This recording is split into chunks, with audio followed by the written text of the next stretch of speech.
ça flingue des vies. Ou des moments de vie. Moi, ça m'a flingué des moments de vie, ma croissance, mon adolescence, ma vie intime avec les mecs, les premiers. Mais il y a des gens qui suivent, il y a des gens qui... C'est catastrophique, quoi.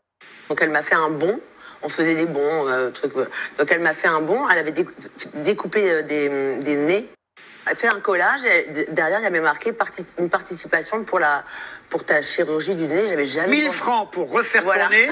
Et drogué, vous l'avez été? Oui, comme tout le monde. Hello beautiful people! Aujourd'hui, nous allons plonger dans l'histoire fascinante d'une artiste qui a marqué les années 90 et 2000, Ophélie Winter. Connue pour ses tubes incontournables, ses rôles au cinéma et sa personnalité unique, mais derrière les paillettes et la gloire se cachent aussi des défis personnels et des moments de résilience. Dans cette vidéo, on va découvrir l'ascension, les obstacles, et la renaissance de cette icône des années 90. Alors, Ophélie Winter fait aussi partie des artistes dont j'ai déjà pu parler au début de ma chaîne dans un format court. Après, comme vous le savez, je remplace petit à petit ces formats courts par les formats longs. Donc, j'ai bien évidemment acheté son livre. Je l'ai lu et aujourd'hui, on va revenir sur toutes les révélations qu'elle a pu faire. Un tout petit disclaimer avant de commencer cette vidéo. Je ne sais pas à quel point ça va se voir à la caméra. J'espère que ça va pas trop se voir. Mais si jamais vous avez l'impression que je suis fortement marquée en dessous des yeux, c'est parce que je viens de faire mes retouches de médecine esthétique. Donc voilà, si jamais vous voyez que je suis marquée, bah c'est pour ça. Voilà. Sinon, vous connaissez la chanson Grab a snack, take a seat and let's go. Ophélie Claire Cooper, de son nom de naissance, est née le 20 février 1974 à Boulogne-Billancourt en France. Ophélie est la fille de Catherine et de Léon Claire Cooper, plus connu sous le nom de David Alexandre Winter, et elle a également un grand frère qui s'appelle Michael Winter. Sa mère Catherine avait rencontré son père David Alexandre en 1968, à l'époque où elle débutait dans le mannequinat, et c'était le coup de foudre. Et c'est seulement 5 semaines après leur rencontre que ses parents ont décidé d'emménager ensemble. Quand ses parents se sont rencontrés, son père était à cette époque-là en pleine préparation de sa chanson Oh Lady Mary, qui a d'ailleurs connu un gros succès à l'époque en France, mais pas que.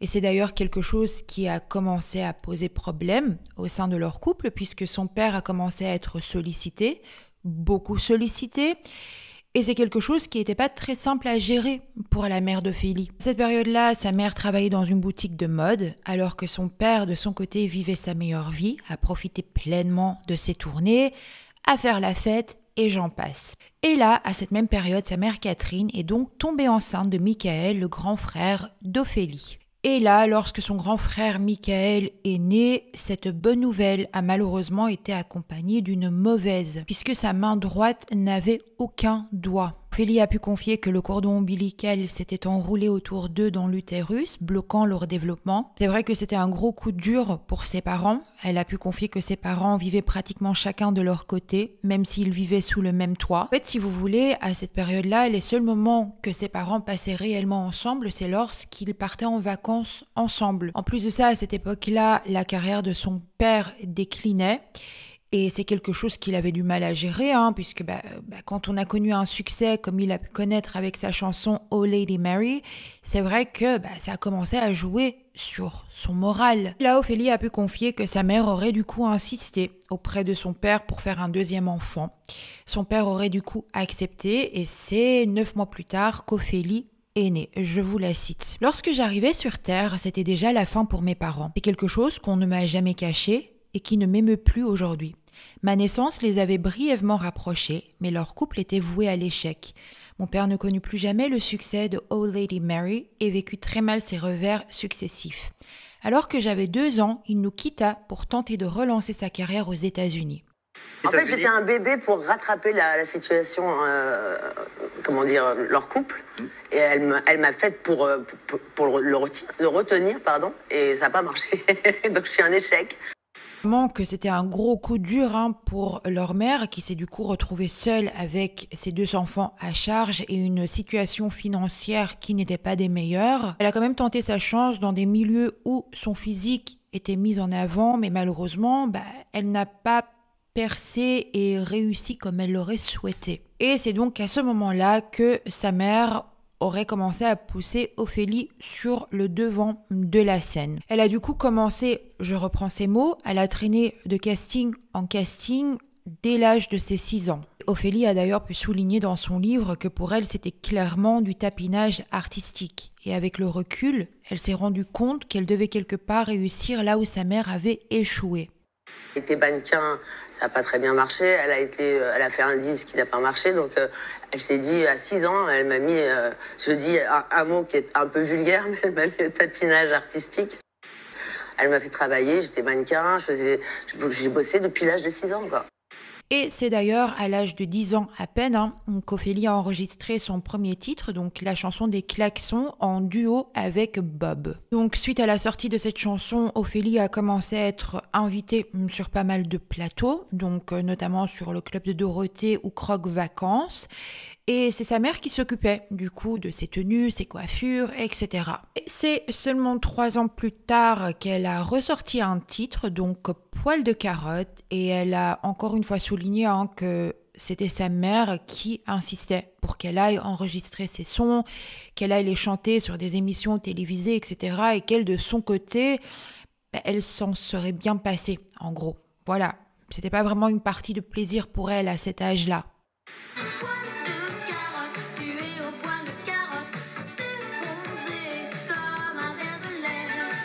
Mais là, j'étais pas consciente. C'est ma mère qui... Je voulais chanter, donc elle m'a un peu déguisée et fait faire ce truc-là. Et j'étais super en colère après elle. Mais on a récidivé à l'âge de 12 ans. Et là, j'ai dit, ça suffit. Tous mes copains à l'école se foutaient de moi et tout. Donc, je lui ai dit, là c'est bon. J'ai dit à tous mes potes, vous verrez quand je serai grande. Ça m'a mis la rage. J'ai dit, quand je serai grande, je ferai un disque et ça marchera. Et on rajoute également à ça que ça lui a valu pas mal de moqueries à l'école. Je vous la cite. Dans mon fort intérieur, je mourais de honte, mais je n'étais pas du genre à me laisser faire. J'excellais dans la bagarre, et les moqueurs récidivistes finissaient immanquablement par faire connaissance avec mes poings ou mes griffes. La terreur de la récré cachée sous une bouille d'ange. Mais bon, ce mal-être, c'est pas forcément quelque chose que sa mère aurait pris en compte, puisqu'elle a quand même continué à insister et à la traîner de casting en casting. Pas que pour la chanson, elle a aussi commencé à l'emmener de casting en casting pour le mannequinat. Elle a commencé aussi à beaucoup prêter attention au physique d'Ophélie et c'est quelque chose qui la mettait très mal à l'aise en tant que petite fille. Elle n'arrivait pas à comprendre pourquoi c'était si important en fait. Voilà, qu'elle réussisse dans ce domaine-là. Pourquoi c'était si important pour sa mère, en gros, de la faire entrer dans le milieu du mannequinat. Et là, donc, une fois que sa mère a commencé à être prise par son travail, donc elle était hôtesse d'accueil et elle travaillait aussi dans la mode, elle avait forcément pratiquement plus de temps à consacrer à ses enfants. Donc quand Ophélie et Michael étaient petits, ils passaient pas mal de temps avec des jeunes filles au pair. Et comme c'était assez compliqué, financièrement parlant, comme je vous ai expliqué un petit peu plus tôt à cette période-là pour eux, leur mère Catherine partait vivre chez son compagnon Thibaut et louait son appartement pendant plusieurs mois et parfois même pendant une année entière. Et pendant cette période-là, elle plaçait Ophélie et son frère chez Cornelia, qui était du coup l'une de ses amies qui vivait aussi à Neuilly. Problème d'argent quand vous étiez enfant? Ah oui, pas d'argent du tout. Ouais. Je me souviens, le truc le pire dont je me souviens, c'est quand on était à l'école, on avait un appartement et on le louait pendant qu'on était à l'école, on allait habiter chez des copains pour que ma mère ait un peu d'argent pour nous filer à manger. Donc c'était assez trash. C'était souvent les pâtes et les patates. Ouais, quand on mangeait de la viande, c'était wouhou! Et une fois que les beaux jours arrivaient et que leur mère Catherine partait travailler à Monte-Carlo, elle déposait Ophélie ainsi que son frère Michael dans la maison de son compagnon Thibaut qui était du coup dans le sud de la France et sur place il y avait aussi sa grand-mère ainsi que son oncle qui était du coup là pour s'occuper d'eux. C'est vrai que sur papier ça aurait pu être un séjour parfait puisqu'elle était loin de tout ce qui était obligation de casting, loin des tensions familiales etc. Sauf que malheureusement une fois qu'elle s'est retrouvée dans cette maison dans le sud de la France, elle a subi des attouchements venant de la part de son oncle. Alors, c'est vrai que dans son livre, elle a bien souligné que son oncle souffre d'un handicap mental. Donc, c'est un homme qui n'est pas forcément conscient de ce qu'il fait. Voilà, des atrocités qu'il a pu lui faire subir. Sauf que malheureusement, le jour où Ophélie a réussi à prendre son courage à deux mains et aller en parler à sa mère l'aurait giflée en la traitant de menteuse. Et pourtant, un jour, alors qu'ils se trouvaient tous ensemble à table, sa mère a été mise devant le fait accompli, quelque part, puisque son oncle avait glissé sa main dans la culotte d'Ophélie, alors que sa mère était présente. Je vous la cite. Elle lui a alors jeté la boîte de brandade de morue dessus pour l'arrêter, sans prononcer un mot, sans le condamner, ni me consoler. Après ça, elle a tout de même continué à m'envoyer dans le sud pendant les 2 mois d'été. Peut-être a-t-elle alerté ma grand-mère, mais ça n'a pas suffi. Elle ne m'a pas protégée.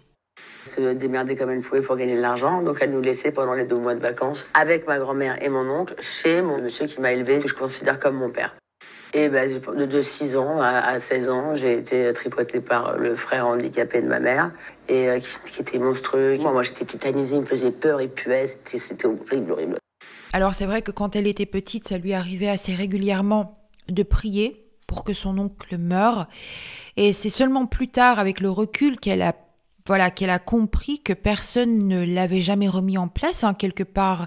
Et en plus de ça, au vu de son handicap mental, comme je vous ai dit un petit peu plus haut, elle a compris qu'il n'était pas forcément responsable de ses actes. Par contre, elle a pu souligner que plus elle grandissait, plus son ressentiment à l'égard de sa mère s'est accumulé. Après, j'en ai voulu à la personne la plus concernée, qui est ma mère, parce que je suis allée la voir la première fois que ça s'est produit. Je suis allée la voir dans la cuisine et je lui ai dit « Maman, il me touche le zizi dans la forêt ». Elle m'a mis une baigne. Elle m'a dit « T'es une petite menteuse ». Et après, elle l'a grillée, je sais plus, 1 an ou 2 ans après. On avait une table ronde comme ça dans cette baraque et on était tous à table. Elle est sortie de table pour chercher un plat et quand elle est revenue, il avait sa main dans mes culottes. Donc là, elle lui a jeté un truc de brandade de morue et à la tronche, mais il n'y a même pas eu d'explication. C'est-à-dire que même lui, le pauvre, elle lui a pas parlé après, quoi. Et alors, lorsqu'Ophélie avait plus ou moins 15 ans, leur mère a décidé qu'il était enfin temps qu'ils aillent rencontrer leur père, qu'ils avaient du coup plus vu depuis des années. Ils ont alors pris le vol vers Boston, là où leur père avait refait sa vie. Et c'est vrai que malgré l'angoisse qu'elle ressentait, et c'est normal après tant d'années, elle était quand même impatiente de pouvoir rencontrer son père, de pouvoir passer un peu de temps avec lui et d'apprendre à le connaître en fait, puisqu'elle ne le connaissait pas du tout au final. Une fois arrivée, elle découvre son père, à qui elle ressemble beaucoup d'ailleurs, qui va la présenter à ses 2 demi-frères. À cette époque, il s'était reconverti professionnellement parlant en concessionnaire automobile et avait une vie plutôt stable et posée avec sa famille. Et c'est vrai que lorsqu'elle a vu son père se comporter de cette manière-là avec ses enfants, qu'il était très famille, qu'il était assez tendre, posé, etc., c'est quelque chose qui l'avait quand même énormément blessée. Elle comprenait pas pourquoi elle, il n'y avait pas le droit à cette vie familiale, voilà, et à la présence de son père surtout aussi. Les informations de ma mère, c'est celle qui reste, qui raconte l'histoire, donc sa version, elle n'était pas du tout la vérité. C'était un père fabuleux, il a 2 enfants fabuleux, il s'est super bien occupé d'eux, donc c'était un peu intriguant pour moi. Et c'est d'ailleurs 9 ans plus tard qu'Ophélie a réellement été éclairée quelque part sur son histoire familiale. Voilà, c'est lorsqu'elle a été voir son grand-père à Amsterdam, qui était à ce moment-là malheureusement sur le point de partir. En fait, si vous voulez, son grand-père lui avait confié qu'elle ne devait pas trop en vouloir à son père. Son père avait connu plusieurs familles quand il était petit et il a commencé à lui expliquer, si vous voulez, leur histoire familiale. C'était en 1943, lorsque ses parents habitaient aux Pays-Bas, qu'ils ont été envahis par les Allemands. Et donc, ils ont préféré confier son père, âgé d'1 mois à peine, à un couple d'amis chrétiens. Ils ont bien fait, puisque très peu de temps après, ses grands-parents avaient été raflés et envoyés au camp de Sachsenhausen.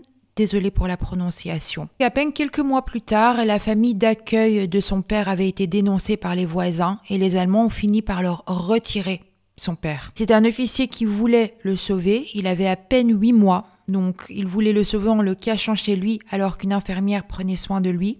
Mais ça ne s'est pas arrêté là pour son père. À la libération des soldats alliés, on décidait de renvoyer son père à son oncle qui, lui, s'était occupé de lui jusqu'au retour de ses parents qui s'étaient échappés des camps et réfugiés en Suède et ont du coup retrouvé leur fils lorsqu'il avait 2 ans. Mon grand-père est parti, ma grand-mère a placé mon père dans une famille catholique en disant la famille catholique, plus les nazis avancent, plus il passait mon enfant vers la France, quoi. Donc il a fait 7 familles comme ça. Donc, il a fait un rejet de la famille. Voilà. Voilà, donc lorsqu'elle a appris tout ça, c'est vrai que ça a permis à Ophélie d'un petit peu mieux comprendre son père. Donc son père, une fois adulte, a commencé à beaucoup voyager et il avait d'ailleurs lui-même sorti une autobiographie dans laquelle il s'était confié par rapport à sa première femme. Il se serait du coup marié très jeune et il aurait abandonné sa femme lorsqu'il a appris que l'enfant qu'ils attendaient n'était pas de lui. Je vous la cite. C'était sa dernière compagne provisoire. Après nous avoir quittés, ma mère, mon frère et moi, il a pu fonder un foyer durable aux États-Unis. Ces révélations m'ont bouleversée. Je n'avais jusqu'ici aucune idée de ce qu'avait enduré mon père pendant les premières années de sa vie. Toute la rancune et la colère que j'avais accumulées, toute l'incompréhension qui me rongeait, attisée par les remarques venimeuses de ma mère, s'apaiseront aussitôt. Et c'est vrai qu'une fois au lycée, ça a commencé à devenir de plus en plus compliqué pour Ophélie de ne pas se comparer aux autres, puisque sa mère aurait pas cessé de lui planter des complexes quelque part dans la tête en lui relevant constamment qu'elle n'était pas assez féminine, que son nez n'était pas assez photogénique. Et c'est vrai qu'à cette période-là, Ophélie n'avait qu'un seul objectif, c'était de pouvoir gagner sa vie et de pouvoir se détacher quelque part de cette sphère familiale qui devenait hyper pesante et dans laquelle elle se sentait étouffée, clairement. Pour y arriver, elle a commencé à enchaîner plein de petits boulots, du babysitting, tout était bon en fait pour fuir le domicile familial. Elle a commencé à enchaîner les contrats de mannequinat, puisque ça lui offrait surtout l'opportunité d'avoir une indépendance financière. Et là, pour ses 16 ans, vu que sa mère était très prise par le travail, elle lui a fait un bon. Voilà, avec un bon d'une certaine somme d'argent, accompagné d'un collage avec plusieurs nez que sa mère avait découpés, donc qu'elle avait trouvé dans des magazines, etc., accompagné d'un mot qui disait « 1000 francs pour refaire ton nez, joyeux anniversaire ». C'est vrai que quand elle était plus jeune, donc à cette période-là, donc elle m'a fait un bon, elle avait découpé des nez. Des dizaines de nez découpés voilà, dans des magazines. Voilà, elle fait un collage et derrière il y avait marqué une participation pour ta chirurgie du nez. 1000 francs pour refaire ton nez, joyeux anniversaire. Merci maman. Mais elle était reconnaissante, puisqu'elle savait très bien que sa mère n'était pas très large financièrement parlant et elle n'y voyait pas vraiment le mal dans ce geste-là. C'est beaucoup plus tard qu'elle s'est rendue compte de la toxicité de ce geste parce que, En plus de ça, sa mère aurait fait exactement la même chose avec son père, donc en lui relevant constamment que, voilà, son nez ci, son nez ça, et du coup, sous les conseils de sa mère, son père avait lui aussi fait refaire son nez. C'est donc 2 ans plus tard qu'Ophélie a effectivement fait une rhinoplastie. Mais bon, voilà, même si à ce moment-là, elle s'était pas forcément rendu compte de la toxicité de ce geste, la relation entre sa mère et elle se dégradait de plus en plus. Donc voilà, elle s'envoyait énormément de piques l'une à l'autre, elles se disputaient énormément, jusqu'au jour où Ophélie a été mise à la porte de chez elle. Vous voulez, sa mère était absente, donc sa mère était partie pendant un week-end à la campagne et Ophélie avait fait la fête, voilà, pendant son absence. Et c'est quelque chose que sa mère aurait très mal pris. Pourtant, Ophélie avait fait en sorte de tout bien ranger avant son retour, etc. parce qu'il savait très bien que sa mère pouvait péter un plomb pour un rien.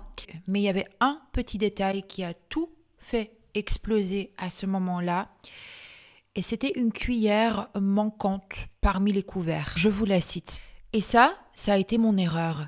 excédée, elle avait rassemblé mes affaires, les avait fourrées dans des sacs poubelles qu'elle avait balancés sur le palier avant de me claquer la porte au nez. Et comme c'était pas la première fois que ça explose comme ça entre les deux, Ophélie pensait que sa mère allait se calmer. Voilà, habituellement, c'était une histoire d'une petite heure ou deux, voire 3, avant que sa mère la laisse rentrer à nouveau et que les choses s'apaisent petit à petit. Mais là, ce jour-là, c'était pas le cas. Donc, les heures ont commencé à passer. Ophélie a fini par passer la nuit sur le palier. Mais bon, malgré cette nuit qu'elle a passée sur le palier, elle était persuadée que, le lendemain, les choses allaient s'arranger. Sa mère allait très certainement s'excuser pour son comportement, d'avoir été trop loin, etc. Sauf que, malheureusement, c'était pas le cas. Le lendemain matin, la porte s'est ouverte. Sa mère l'a enjambée et elle a refermé la porte derrière elle. Et c'est à ce moment-là qu'Ophélie a compris que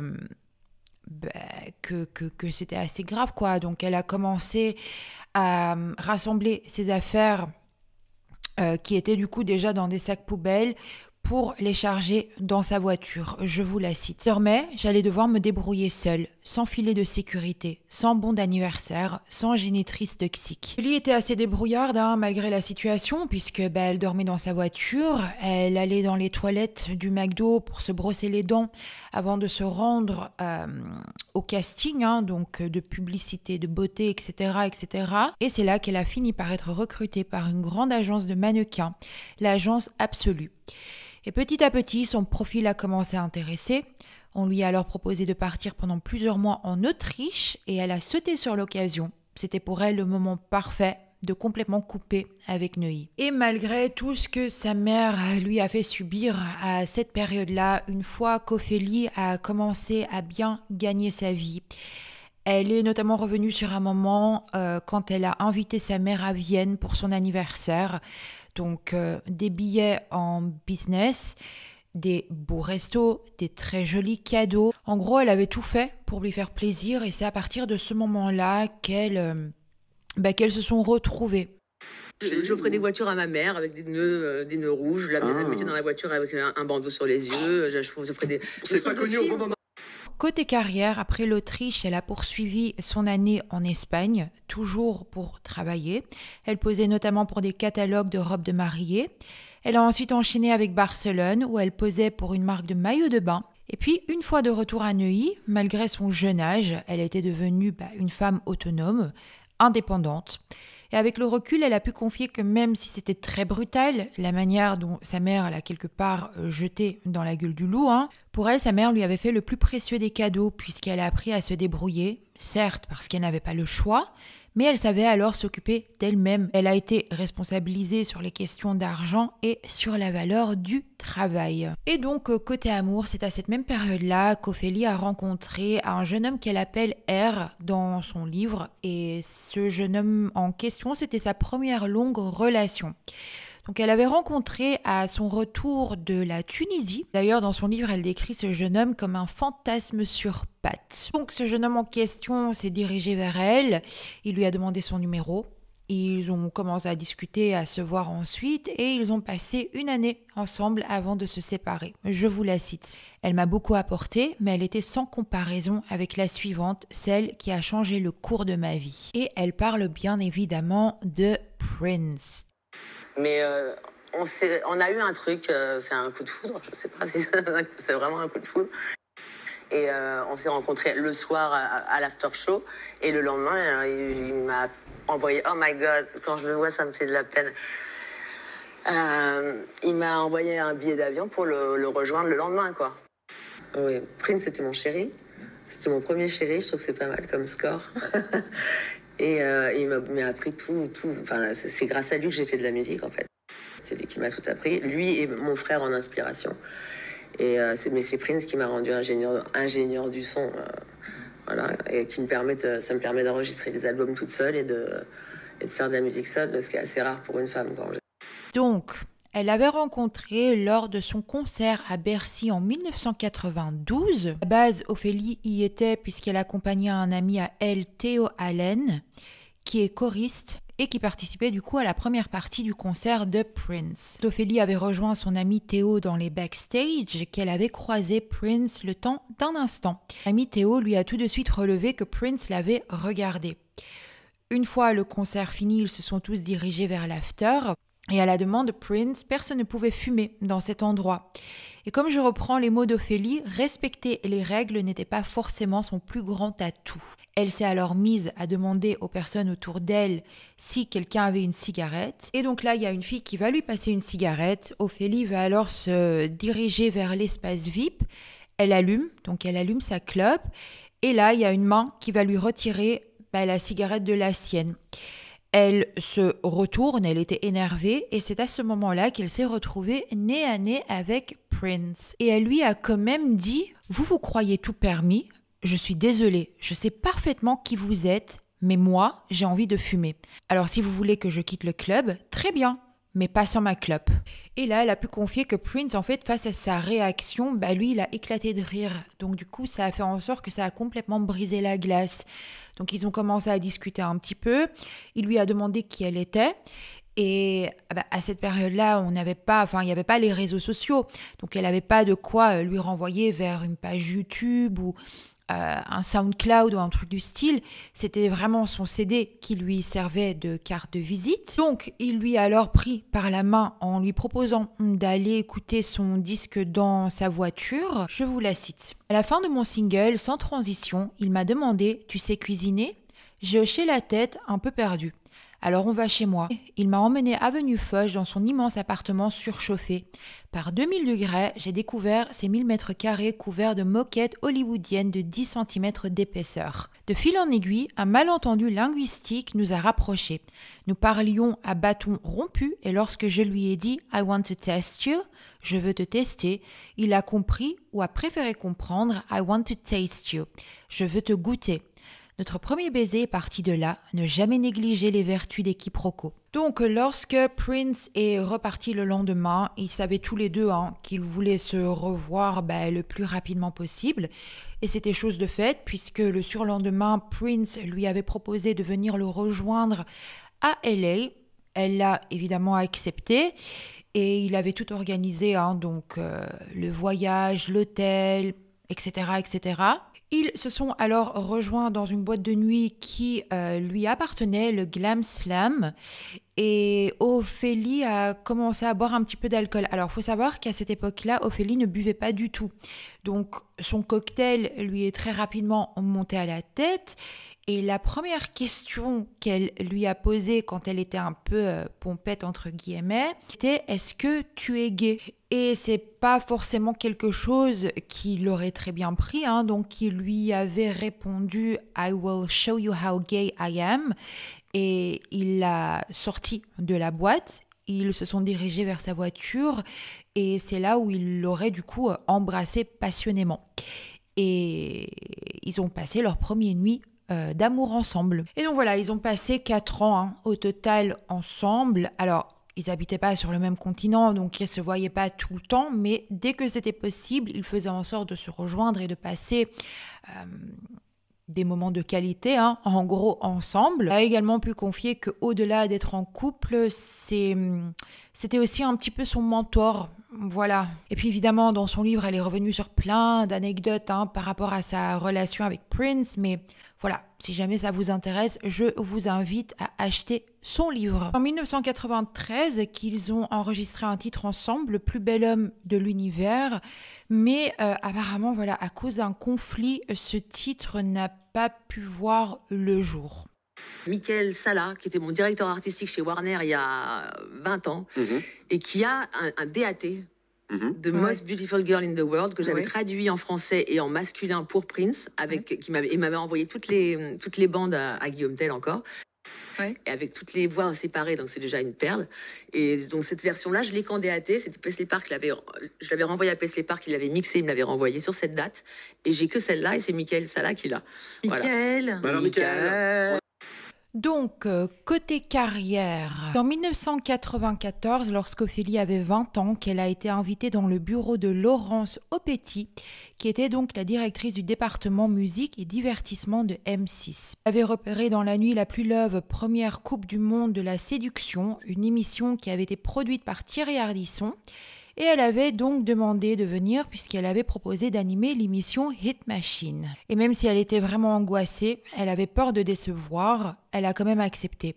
Laurence était très contente de sa prestation et Ophélie a alors continué à présenter l'émission pendant 1 an et demi. Et c'est donc à partir de ce moment-là que sa carrière télévisée était lancée. Elle a alors commencé à jongler entre plusieurs programmes, le Hit Machine, mais elle a aussi commencé à animer A Dance Machine 4 à Bercy, puis le Dance Machine Club tous les mercredis. Ensuite, elle a enchaîné avec Ophélie Street. D'ailleurs, peut confier que c'était l'émission qu'elle avait le plus appréciée.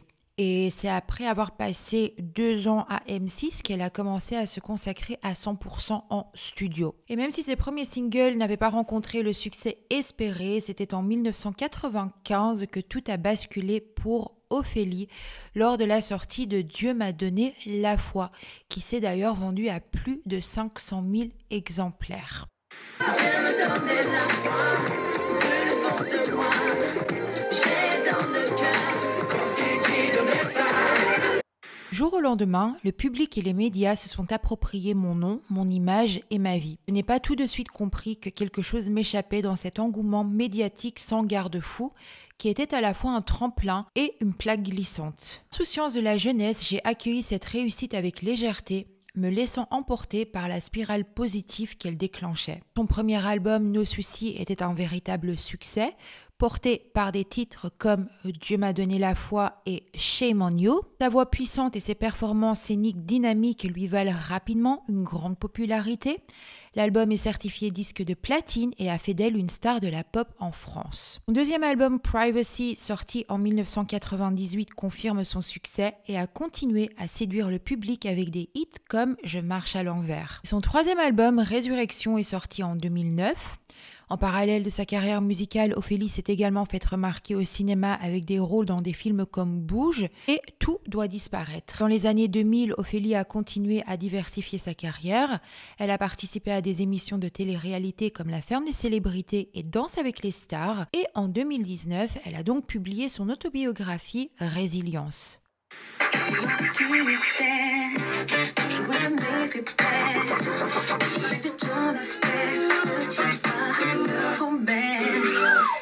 Donc revenons maintenant un instant sur la vie amoureuse d'Ophélie Winter. Donc c'est en 1995 qu'Ophélie a fait la rencontre du rappeur MC Solar. C'était un soir lorsqu'elle se trouvait au bain-douche qu'ils se sont donc rencontrés. Et dès qu'ils se sont rencontrés, ils se sont plus lâchés en fait de toute la soirée.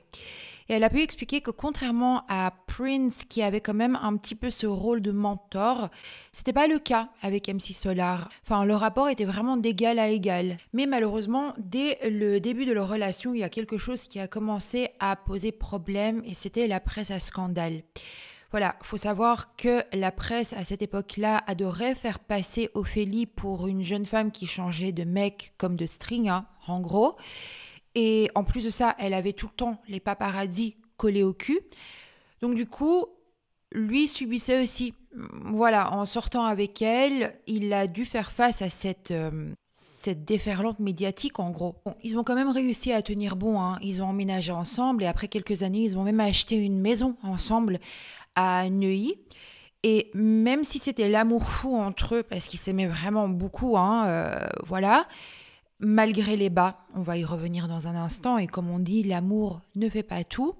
À cette période-là, c'est vrai que les seuls moments où ils arrivaient à se retrouver à deux et à être en paix à cause de tout ce que je vous ai mentionné il y a un instant, à cause de toute cette presse à scandale, etc., c'était lorsqu'ils partaient en vacances en fait, loin de la France. Je vous la cite. Les disputes, les mensonges et les accès de colère les plus spectaculaires étaient pardonnés sous prétexte que je vivais avec un artiste. J'aurais fait n'importe quoi pour que notre couple, toujours en sursis, tienne un peu plus longtemps. Pour partager davantage des moments à deux, j'avais même suivi des cours de cuisine. Je voulais créer une atmosphère douce et chaleureuse à la maison. pour se ressourcer à deux après une journée de travail. Sauf que malheureusement, lui en faisait pas autant de son côté. Voilà, Ophélie passait très souvent toute la nuit à l'attendre, morte d'inquiétude. Quand il rentrait à la maison, ça partait très souvent en grosse embrouille. En plus de ça, le lendemain matin, elle devait très souvent se lever pour se rendre à M6, avec le moral dans les chaussettes. Ophélie se consacrait alors à fond dans le travail et elle a pu confier qu'ils ont rompu une 12aine de fois. En plus de ça, comme je vous ai expliqué un peu plus tôt, elle a souvent été victime de cette presse à scandale qui la traquait constamment. Et espérant pouvoir la prendre la main dans le sac, façon de parler avec un simple ami, la photo était publiée le lendemain et évidemment que ça générait des grosses disputes entre elle et MC Solar. Et au final, ils ont fini par se séparer après 5 ans de relation. Et aujourd'hui, ils sont amis. Je vous la cite. « C'est un miracle que notre amour se soit mué en une si belle amitié avec le temps. Je m'en suis tenue à ma règle, rester en bons termes avec les hommes qui ont compté. Aujourd'hui, je considère C comme l'un de mes amis. » Dans son livre, elle est également revenue sur sa relation avec Alain Chabat. Donc elle a pu confier que c'était un homme qui se consacrait énormément à son travail. Et il pouvait du coup passer plusieurs mois enfermé dans un studio sans même ressentir le besoin d'aménager son chez-lui pour rendre l'endroit agréable et chaleureux.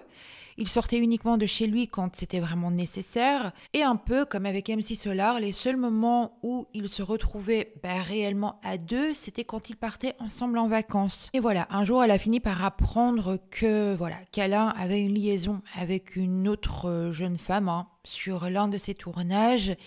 Ils ont quand même continué à se voir, etc. Mais le cœur, il y était plus en fait. Quelque chose était forcément brisé. Je vous la cite. « Nous étions l'un et l'autre allés voir ailleurs par faiblesse ou par vengeance, mais aucun de nous n'avait pris la responsabilité de rompre définitivement. » Si vous voulez, un peu plus tard, elle avait reçu un appel d'un ami à elle qui lui avait confié qu'Alain s'était affiché ouvertement avec une autre femme lors d'une première. Et c'est à ce moment-là que c'était la fin de leur relation en gros. Toujours côté amour, c'est très peu de temps après la rupture avec Alain Chabat qu'Ophélie a rencontré un homme qu'elle appelle S dans son livre. Donc ils se sont rencontrés au bain-douche et cet homme en question était le chauffeur du patron des bains-douches qui s'appelle Hubert Boukobza. Et comme elle vivait seule dans une grande maison, elle lui avait proposé, en tout bien tout honneur, d'emménager avec elle. Donc pendant 1 mois, ils vivaient un peu chacun de leur côté avant de se rapprocher. Elle a également pu confier que ça lui avait fait un énorme bien d'être avec quelqu'un qui n'était pas exposé ni célèbre, mais qui était quand même au courant de ce que représentait l'exposition médiatique.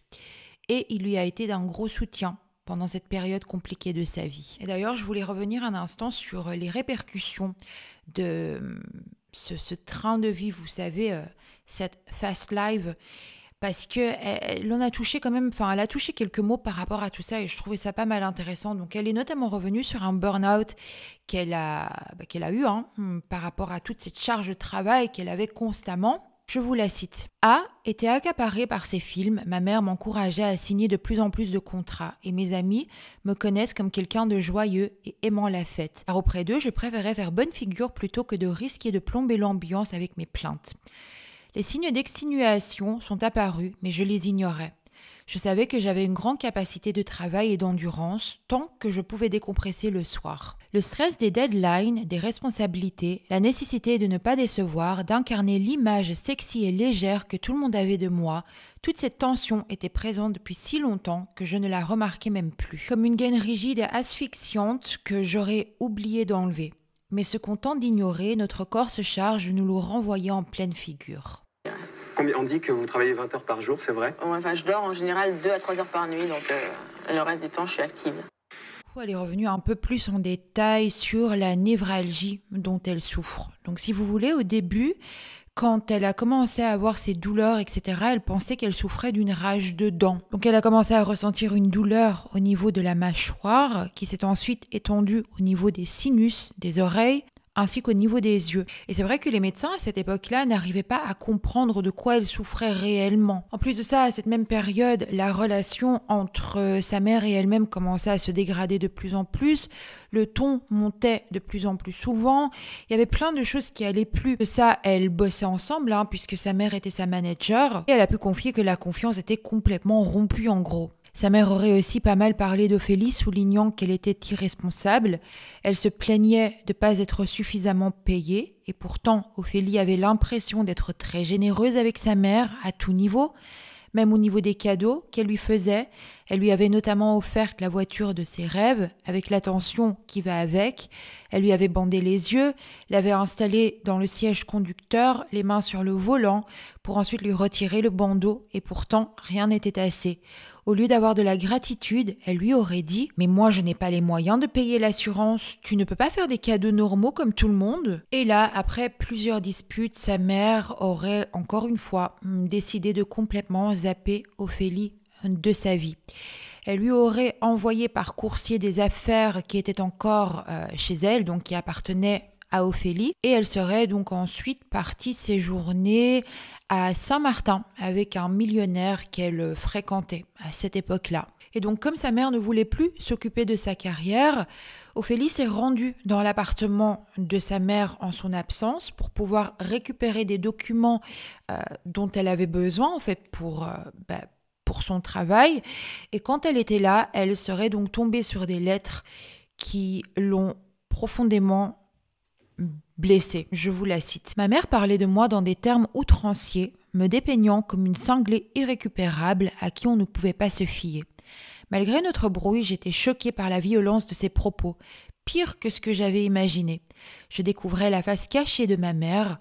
Au bout de quelques minutes, un malaise me gagna. Le sentiment d'avoir été trahi en parole et peut-être en acte me donnait envie de vomir. » Là, Ophélie a fait une très grosse crise, au point d'avoir été transportée aux urgences qui traitaient les céphalées par des infiltrations dans le cerveau. Mais là bon, la douleur ne s'en allait pas et Ophélie s'est malheureusement retrouvée avec le visage paralysé, au point de ne même plus savoir parler. C'est donc un peu plus tard qu'elle a appris qu'elle souffrait d'une névralgie d'Arnold avec double paralysie des nerfs trijumeaux. J'ai eu une névralgie d'Arnold et double névralgie des nerfs trijumeaux. C'est pour ça que j'ai un peu de mal à parler quand je suis fatiguée. Et j'ai passé 1 an dans le noir, dans un centre antidouleur, à faire le rat de laboratoire. Elle a également pu confier que pendant les premiers jours de son hospitalisation, sa mère n'est pas du tout venue la voir et que c'est à ce moment-là qu'elle a réellement compris qu'elle ne pouvait plus du tout compter sur elle. Elle avait quand même tenté de l'appeler. En fait, si vous voulez, une fois qu'elle avait retrouvé un petit peu l'usage de la parole, son premier réflexe, c'était de prendre son téléphone et de téléphoner à sa mère. Sauf qu'une fois que sa mère avait décroché, elle avait comme un blocage. Donc, elle a préféré raccrocher. Et c'est à ce moment-là qu'elle a compris qu'elle devait faire le deuil, quelque part, de sa mère, même si sa mère est encore vivante. Alors, il faut savoir qu'après cette hospitalisation, ça ne s'est pas fini là, puisqu'Ophélie a été transférée dans un centre antidouleur qui se situait dans le sud de la France. Elle y est restée pendant une bonne année. D'ailleurs, elle n'avait pas du tout le droit, à la base, de se lever. Et le jour où elle a quand même tenté de se lever, ça s'est très mal passé, puisqu'elle est tombée, mais assez violemment, donc sa tête a tapé le sol. Et la monture de ses lunettes se sont enfoncées dans son visage. Elle n'arrivait pas à se relever, donc elle n'arrivait pas du coup à appuyer sur le bouton de secours. Elle a dû ramper à travers de toute la pièce pour pouvoir activer le bouton. Les infirmières m'ont trouvée au sol, à bout de souffle, le visage fracassé. Un médecin m'a dit de ne surtout pas chercher à retirer mes lunettes sous peine d'abîmer ma figure déjà ravagée. Cet accident m'a traumatisée et j'ai par la suite scrupuleusement obéi aux consignes des infirmiers. Une fois sortie de l'hôpital, elle avait des traitements très lourds, souvent à base de morphine. Mais elle était encore en couple avec S à ce moment-là et c'est vrai que cet homme lui a été d'un soutien énorme à cette période-là. Sa carrière, elle a été obligée de le mettre en stand-by. Son état de santé ne lui permettait pas du tout de se concentrer là-dessus. Il devait pour une fois mettre tout ça de côté et s'occuper d'elle. Et S lui avait alors proposé d'aller s'installer ensemble à Miami. Donc ils sont partis afin de pouvoir y rester. Elle a cherché à obtenir la green card et l'avocat de son père lui avait dit qu'il était d'accord pour l'aider dans cette démarche. Puisque rappelez-vous, son père s'était installé aux États-Unis depuis des années. Donc, elle était contente de savoir qu'il allait lui tendre la main, en gros, pour pouvoir réaliser toutes ces démarches, etc. Sauf qu'au dernier moment, il a changé d'avis. Et il lui a dit qu'il préférait pas le faire parce qu'il avait peur qu'elle devienne un obstacle, en gros, dans sa vie, quoi. En fait, il me fait croire que pendant un mois, je suis restée dans un hôtel à la Miami, très cher en plus, et je suis restée à attendre cette green card. Et juste à la dernière seconde, à la signature du papier, il m'a appelé, il m'a dit « You could be an obstacle », tu es un obstacle à ma vie si je fais ça. Ils sont alors rentrés à Paris ensemble, mais là, voilà, les choses n'allaient plus trop dans leur couple, donc ils ont fini par se séparer et chacun a pris son chemin. Elle a recommencé à s'intéresser à la médecine chinoise pour ses problèmes de santé, mais aussi à l'acupuncture, et elle a commencé à entamer des psychanalyses pour soigner ses blessures d'âme. Elle voulait mieux comprendre pourquoi ses relations étaient certes passionnées, mais aussi instables et destructrices, voire même violentes. Et sa thérapeute a souligné que le problème venait certainement de sa mère. Et du coup, tout ce travail intérieur a fait en sorte qu'elle a tiré un trait définitif sur sa mère. Donc Ophélie ne parle plus du tout à sa mère. Enfin, après, on ne sait jamais de quoi la vie est faite, hein. Peut-être qu'elle se reparle aujourd'hui, mais en tout cas, à la sortie de son livre, elle ne lui parlait plus du tout, je vous la cite. « Nous ne nous sommes pourtant jamais réconciliés et aujourd'hui j'ai définitivement tiré un trait sur elle, comme sur tous les gens toxiques qui m'environnaient. Trop de mots poignards avaient été échangés, lacérant le corps, l'ego et l'estime de soi. Prendre le risque de m'exposer à une nouvelle déception aurait été suicidaire. » Alors, côté amour, c'est très peu de temps après la rupture avec S que Ophélie a fait la rencontre d'un homme dans un restaurant japonais dans le 8e arrondissement de Paris. Ce soir-là, elle était accompagnée de son frère et elle avait flashé sur un homme d'affaires et c'était réciproque. Son frère l'a poussée à lui envoyer sa carte, donc elle l'a fait. Elle a transmis sa carte par l'intermédiaire d'un serveur avant de quitter le restaurant. C'est seulement 1 heure plus tard que N l'a rappelé. N était donc courtier dans une grande banque américaine et elle le décrit comme beau, tendre et dévoué. Il était très attentionné, il lui envoyait souvent des fleurs, des cadeaux, l'invitait pour des dîners romantiques et ils sont donc très rapidement devenus inséparables. Ils voyageaient énormément ensemble, ils sont d'abord partis en Corse pendant quelques mois, ensuite continuaient à profiter à 2 aux Maldives, à Courchevel ou encore en Thaïlande.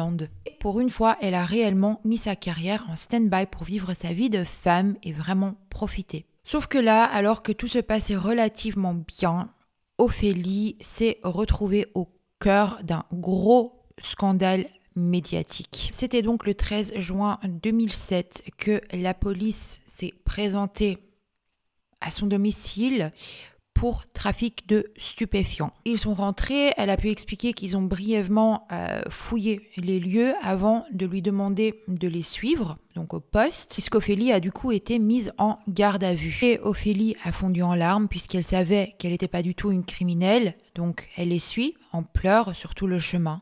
Même si les policiers ont tenté de la calmer, mais c'était assez compliqué étant donné la situation. Et donc, une fois arrivé au poste, ils l'ont mis au courant donc, de la raison de son interpellation. Et en fait, si vous voulez, 1 mois auparavant, elle avait fait la rencontre d'un homme au Festival de Cannes. Et en fait, cet homme était un trafiquant de drogue de classe internationale et il s'agit donc de Mohamed d'Enfer. Et Mohamed d'Enfer était le compagnon de l'une de ses amies et du coup, il les rejoignait très souvent lors de leur soirée à Cannes. Et comme ils ont été aperçus ensemble et que Mohamed était enregistré, Ophélie s'est aussi retrouvée dans des problèmes. Je vous la cite. « Je mentirais si je ne prétendais ne jamais avoir touché à la drogue. Je le regrette aujourd'hui car c'est un véritable poison, mais c'est malheureusement l'un des grands classiques du show business. La plupart des personnalités évoluant dans ce milieu en ont consommé un jour ou l'autre. La richesse qui circule, la démesure des soirées, les occasions comme les festivals sont autant de tentations qu'il est difficile d'ignorer. La majorité de mes amis d'alors étaient des consommateurs réguliers. Mais par manque de chance et à cause de ma confiance naïve envers les autres, c'est sur moi que le coup de projecteur est tombé. » Je me rappelle d'ailleurs, elle avait pris la parole vite fait dans une interview qu'elle a pu accorder à Laurent Ruquier. Je vous laisse regarder, on se retrouve juste après. Drogué, vous l'avez été? Oui, comme tout le monde. Oh bah non, tout le monde. Si, dans ce métier, c'est un Non, cursus... non, ça, je peux pas accepter ça. Non, pas comme tout le monde dans ce métier. Comme peut-être ceux qui sortent la nuit. Bah, bref, c'est un passage Je obligé. vous jure, là, vous vous trompez.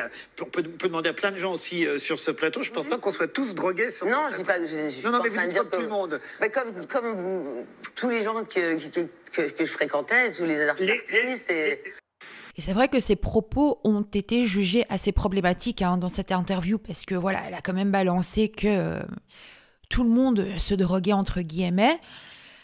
Mais je trouve ça un peu hypocrite de la part des gens parce qu'on le sait très bien, et pas que dans le monde des médias et du showbiz, dans le milieu de la nuit tout court et même dans la vie en règle générale, il y a tellement de gens qui se droguent et encore plus dans le milieu du showbiz et le milieu de la nuit.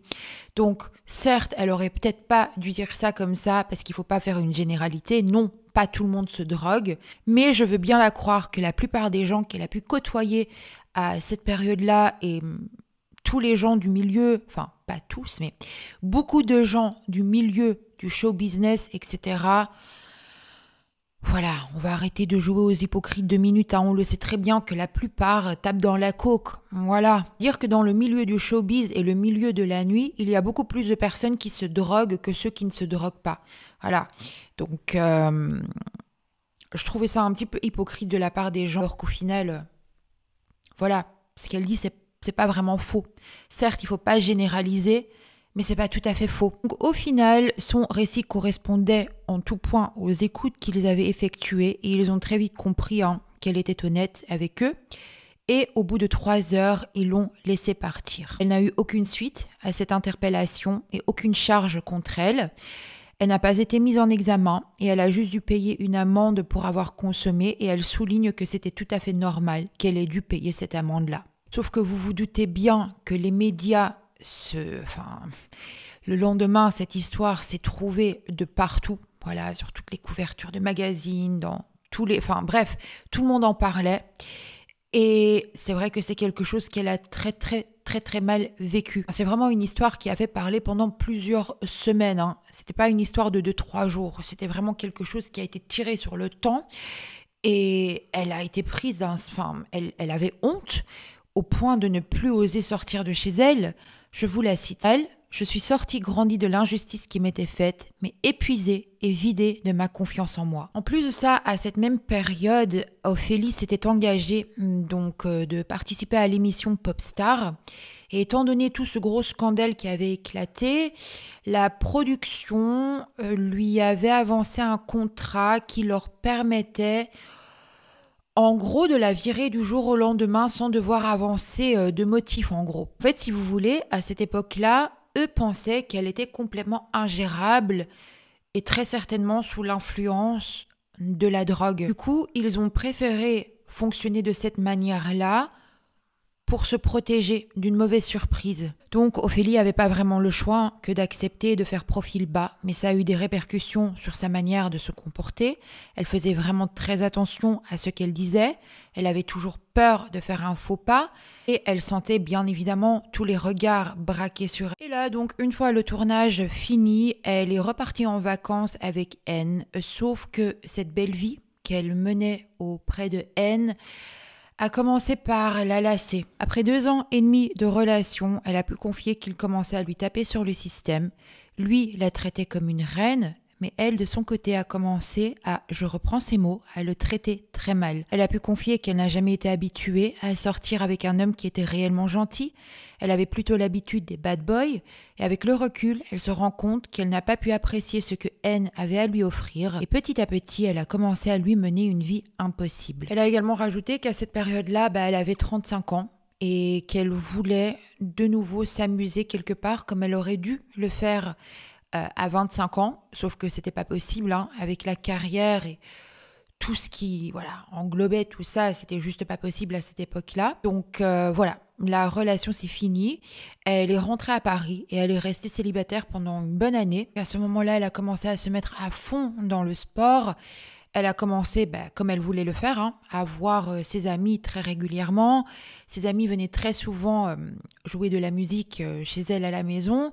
Et c'est de cette manière-là qu'elle a petit à petit commencé à reprendre le chemin vers la chanson. Et c'est donc à cette période-là, un peu plus tard, qu'elle avait donc sorti son album Résurrection et qu'elle a aussi repris sa carrière en participant à Danse avec les stars, etc. Et donc, dans la dernière partie de son livre, elle est revenue sur un cambriolage très violent qu'elle a vécu et sur l'acharnement médiatique qui a suivi par après. Je pense qu'on est nombreux à se souvenir de cette période-là quand la presse, et notamment une certaine émission, s'acharnait constamment sur elle. Donc, c'était en 2019 qu'elle a subi cette agression. Et suite à ce cambriolage en question, elle osait tout simplement plus rentrer dans l'endroit là où elle vivait en fait. Donc elle a été logée dans un hôtel le temps de trouver une solution et c'est donc à ce moment-là que la presse à scandale a pris un malin plaisir à être sur son dos d'une manière... Franchement, c'était honteux. Et tout ça alors qu'elle essayait de se reconstruire tant bien que mal. Elle a pu confier qu'en l'espace de 3 mois, plus de 500 articles ont paru à son sujet et plus d'une dizaine de photos révélant son état de faiblesse. Je vous la cite. Des rumeurs humiliantes circulaient sur moi et, comme je n'avais plus beaucoup d'attaches en ville, elle avait le champ libre pour se répandre. Mon calvaire a duré des semaines sous calmant pour résister aux épreuves que je subissais quotidiennement. Chaque jour, je voyais tomber de nouveaux articles et j'étais impuissante. Chaque jour, les photos atroces prises dans la maladie que je croyais avoir réussi à faire interdire surgissaient dans un nouveau média. Tout était à recommencer. Je ne comprends pas l'acharnement qu'il y a eu sur moi. J'ai vraiment vécu le truc de Lady Di. J'aurais très bien pu finir...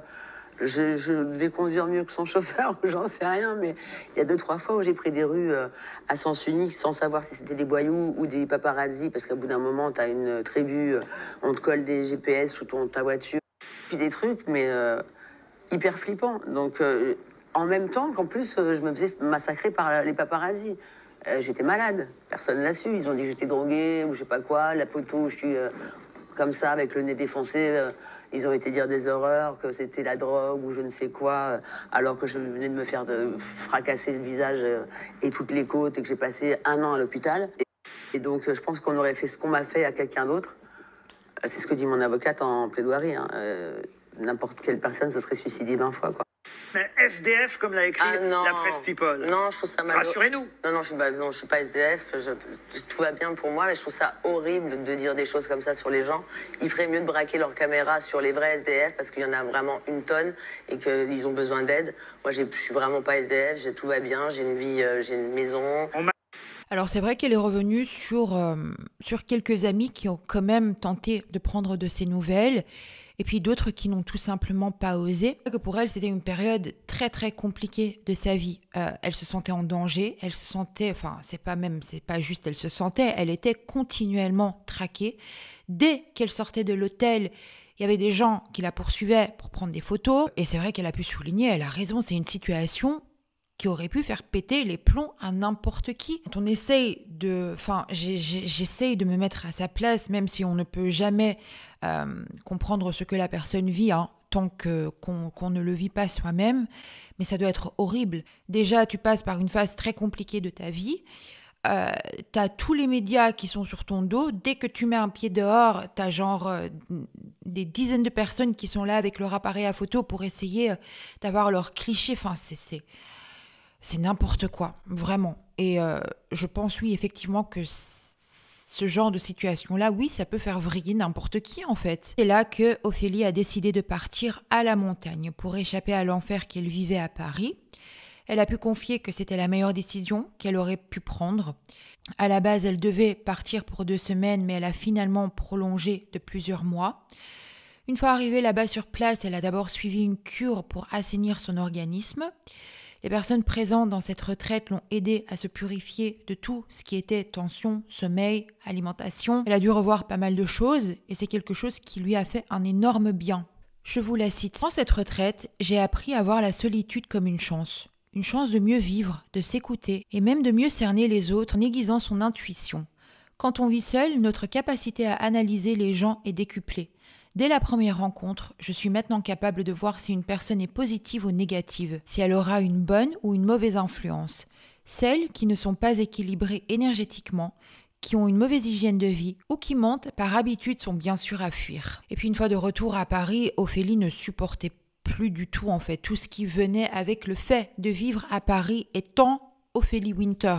Voilà, en gros. Plus de ça, c'était au moment où tout le monde parlait du confinement, les frontières fermées, donc elle a été prise par une grosse crise de panique, se voyant étant coincée à Paris. Et c'est à ce moment-là qu'elle avait repéré une île où elle pouvait prolonger ses vacances. Du coup, elle est partie.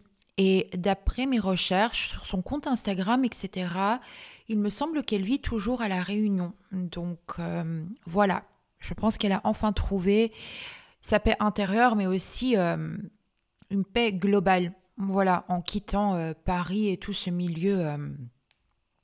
Enfin, ça ne va pas être simple. Voilà, donc je pense qu'elle a enfin trouvé la paix. Écoutez, on arrive à la fin de cette vidéo. Voilà, j'espère qu'elle vous aura plu. N'hésitez pas à me donner votre avis dans les commentaires, comme d'habitude, si vous le souhaitez. Moi, de mon côté, Ophélie Winter, j'ai toujours apprécié l'artiste. Alors certes, quand ses chansons sont sorties, enfin les chansons connues comme Dieu m'a donné la foi, etc., j'étais très petite. Mais je me rappelle, ma mère, elle écoutait beaucoup Ophélie Winter. Donc du coup, je connais ses sons depuis que je suis très petite et j'aime toujours ses sons. À l'heure d'aujourd'hui, il y a des sons que j'ai encore dans des playlists sur YouTube, etc. Donc en tant qu'artiste, moi je l'apprécie. Voilà. Et c'est vrai qu'en travaillant cette vidéo, j'ai regardé pas mal de ses interviews, etc. Et je trouve que cette femme, elle a un truc en plus.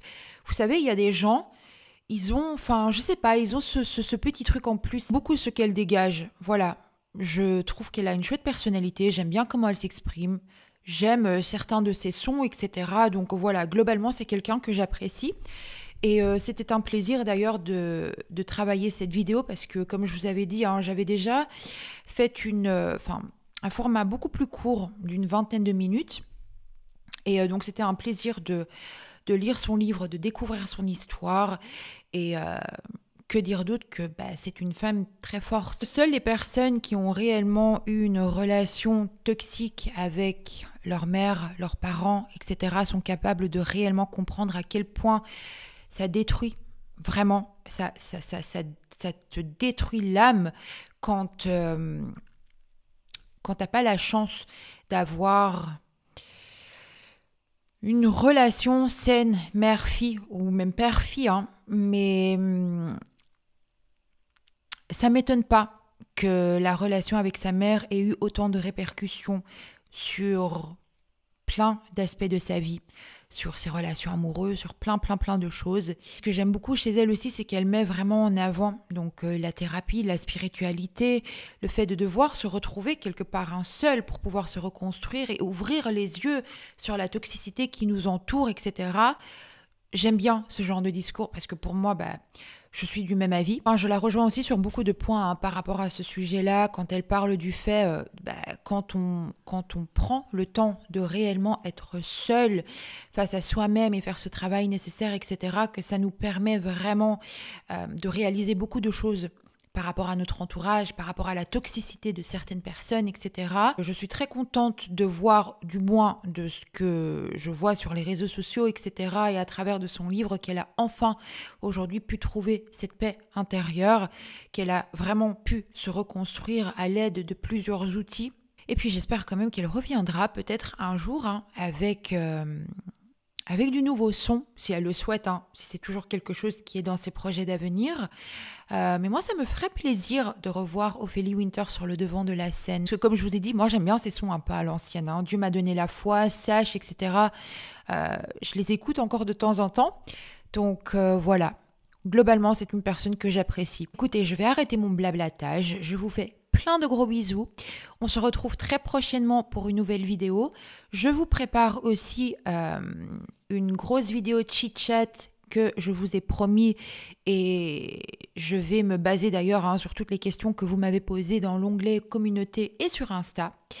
Et puis on va aussi se retrouver très prochainement pour des formats longs comme celui-ci. Je vais aussi essayer de faire des efforts, promis, pour être un peu plus régulière. Je vais vraiment faire des efforts parce que YouTube, c'est quelque chose que j'aime beaucoup. Et c'est vrai que j'ai un peu délaissé YouTube, hein. Je laisse trop de temps passer entre chaque vidéo, donc je vais travailler sur ce point-là. Je vais vraiment faire des efforts, promis.